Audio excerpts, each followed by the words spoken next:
السلام علیکم ورحمۃ اللہ وبرکاتہ۔ الحمد للہ رب العالمین والصلاة والسلام علی سید المرسلین وعلی آلہ وصحبہ اجمعین، اما بعد، قال اللہ تعالی فی القرآن المجید والفرقان الحمید، اعوذ باللہ من الشیطان الرجیم، بسم اللہ الرحمن الرحیم، یرفع اللہ الذین آمنوا منکم والذین اوتوا العلم درجات۔ معزز سامعین کرام، مشفق اساتذہ کرام، صدر مجلس اور حکم صاحبان اور میرے دینی و ملی بھائیوں، آج کے اس بزم سعید میں میری تقریر کا عنوان ہے علم کی اہمیت۔ سامعین کرام، رب العالمین نے سورہ بقرہ آیت نمبر 269 کے اندر ارشاد فرمایا ہے، یؤتی الحکمۃ من یشاء ومن یؤت الحکمۃ فقد اوتی خیرا کثیرا وما یذکر الا اولو الالباب، کہ اللہ رب العالمین جس کو چاہتا ہے حکمت عطا کرتا ہے، اور جس کو حکمت ملی اس کو بڑی دولت ملی، بڑی نعمت ملی، اور دراصل یہی نصیحت حاصل کرنے والے ہیں۔ اور حکمت سے مراد قرآن و حدیث کا علم ہے، کہ اللہ رب العالمین نے جس کو قرآن و حدیث کا علم عطا کیا اسے دنیا و آخرت دونوں جہاں کی دولت نصیب ہوئی۔ مجموعی حیثیت سے جو جامعیت انسان کے علم کو بخشی گئی ہے وہ فرشتوں کو بھی عطا نہیں کی گئی۔ اسی علم کی وجہ سے رب العالمین کی تمہید، تمجید اور توحید نصیب ہوتی ہے۔ علم ہی سے حلال و حرام کے درمیان فرق کیا جاتا ہے، علم ہی سے رب العالمین ان کے درجے دنیا و آخرت دونوں جہاں میں بلند کرتا ہے۔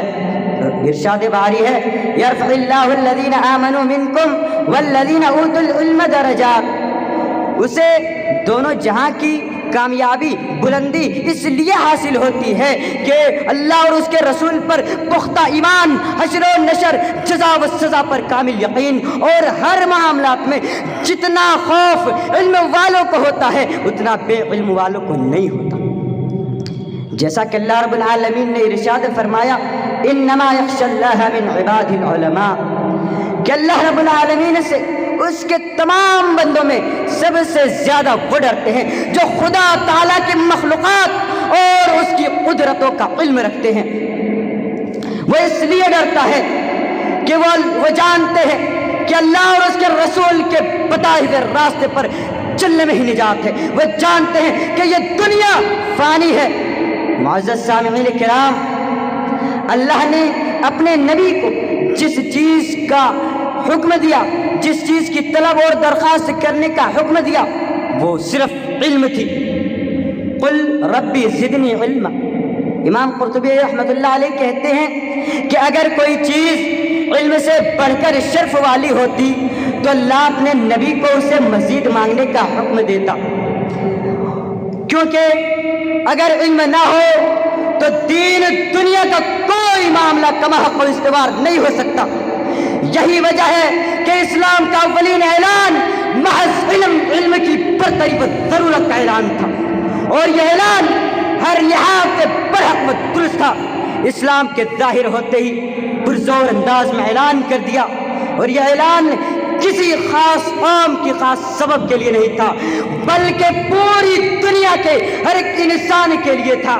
اور اس کے اولین مخاطب محمد رسول اللہ صلی اللہ علیہ وسلم تھے۔ مطالبہ آپ سے اس لیے ہوا کہ محمد اس کے ذریعے لوگوں کو دینی تعلیم سکھائے، حق بات بتائے۔ اقرا کا مطالبہ اس لیے ہوا، پڑھنے کی تلقین اس لیے ہوئی کہ تحریر اور کتابت کی ضرورت و اہمیت روشن ہو جائے، اور علم کو سینوں سے نکال کر کتابوں کی امانت میں دینے کی راہ۔